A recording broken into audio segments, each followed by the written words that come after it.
Hello दोस्तों, कैसे हो आप सब। इस वीडियो में हम बात करेंगे परीक्षा धाम पब्लिकेशन की मध्य प्रदेश पटवारी परीक्षा हेतु पंचायती राज एवं ग्रामीण अर्थव्यवस्था से संबंधित पुस्तक में से पिछले वर्षों के प्रश्न पत्रों में से सेट 3 की। तो चलिए शुरुआत करते हैं प्रश्न क्रमांक 1 से। दोस्तों, मंडी बोर्ड के रूप में किसे जाना जाता है? तो इसका आंसर है option number A, Madhya Pradesh राज्य कृषि विपणन बोर्ड को हम मंडी बोर्ड के नाम से भी जानते हैं। प्रश्न क्रमांक 2, ग्रामीण ज्ञान केंद्रों को किसकी मदद से देश में स्थापित किया जा रहा है? तो दोस्तों, ग्रामीण ज्ञान केंद्रों को नाबार्ड की सहायता से संपूर्ण देश में स्थापित किया जा रहा है। प्रश्न क्रमांक 3, महात्मा गांधी राष्ट्रीय ग्रामीण रोजगार गारंटी योजना को भुगतान की गई मजदूरी अब किसके साथ जुड़ी हुई है?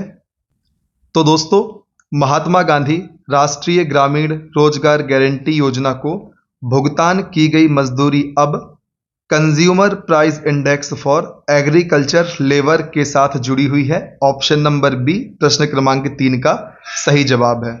प्रश्न क्रमांक 4, मध्य प्रदेश में ई प्रोक्योरमेंट योजना का मुख्य उद्देश्य क्या है?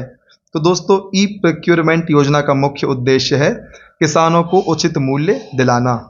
प्रश्न क्रमांक 5, 2021 में भारत में निम्नलिखित में से कौन सा राज्य मिर्च का सबसे बड़ा उत्पादक राज्य है?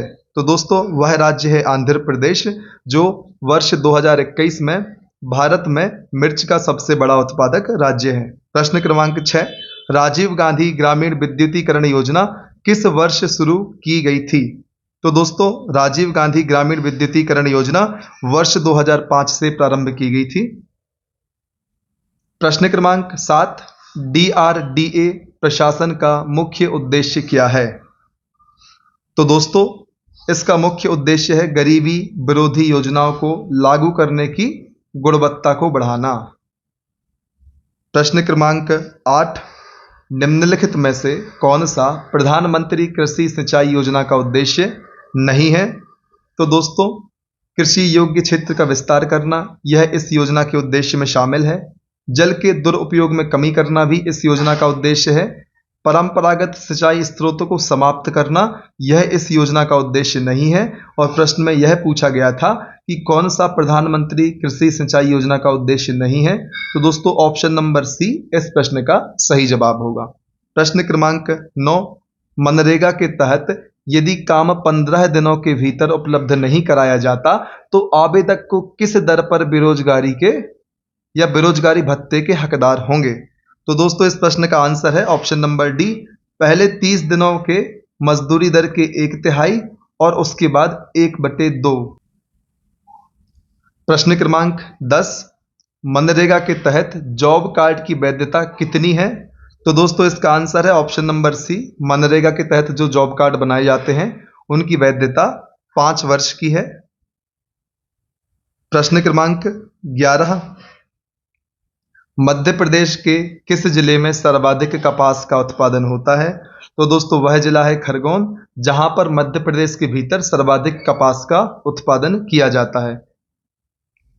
प्रश्न क्रमांक 12, 1952 में भारत सरकार द्वारा पेश ग्रामीण विकास के लिए पहली योजना निम्नलिखित में से कौन सी थी? तो दोस्तों, 1952 में सरकार द्वारा जो पहली बार ग्रामीण विकास के लिए योजना पेश की गई थी वह है कम्युनिटी डेवलपमेंट प्रोग्राम।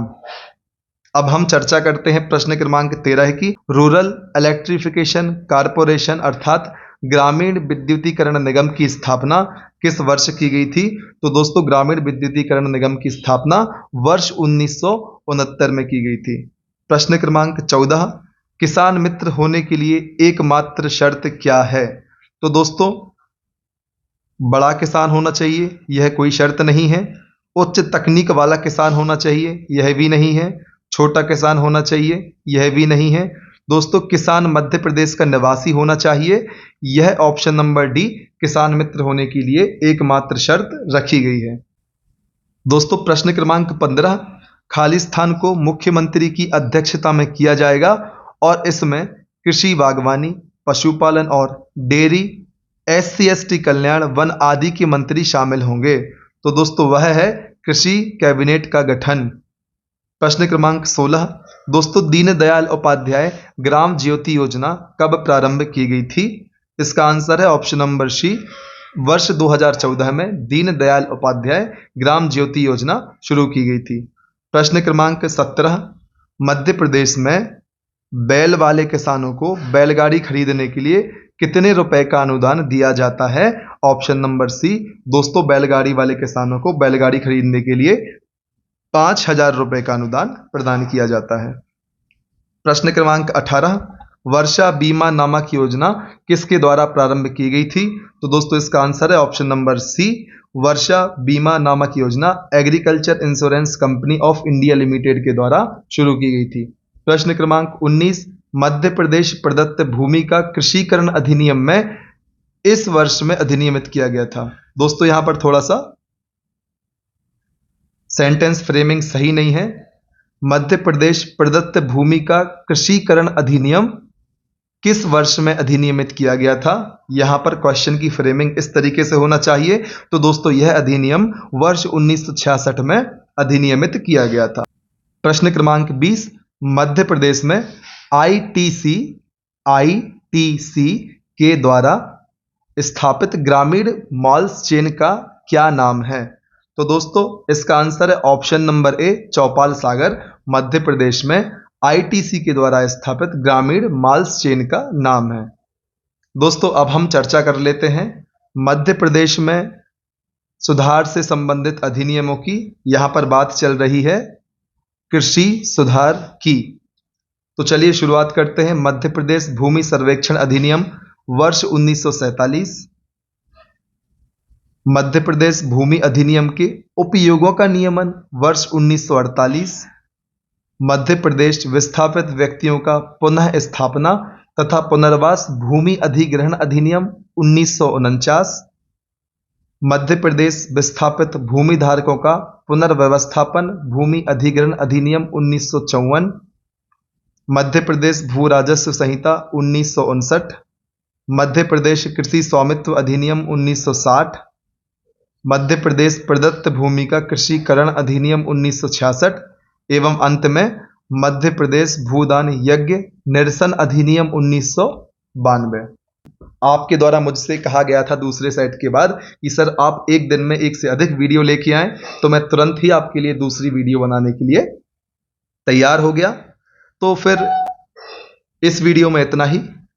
दोस्तों यदि आपको हमारे द्वारा बनाए जाने वाले वीडियोस से आपके एग्जाम की तैयारी में किसी भी तरीके का लाभ होता है तो कृपया अधिक से अधिक संख्या में हमारे वीडियोस को लाइक करें और ऐसे व्यक्तियों तक जरूर शेयर करें जिनको इन वीडियोस से लाभ हो सकता है।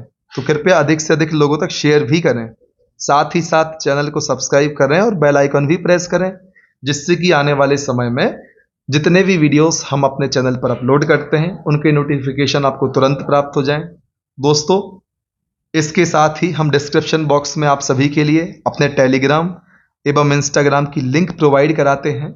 आप इनसे जुड़कर हमारी इन सुविधाओं का लाभ भी ले सकते हैं। तो बने रहिए हमारे साथ, लगातार पढ़ते रहिए, मेहनत करते रहिए, तब तक ना रुकें जब तक कि आपको आपका लक्ष्य प्राप्त नहीं हो जाता। धन्यवाद।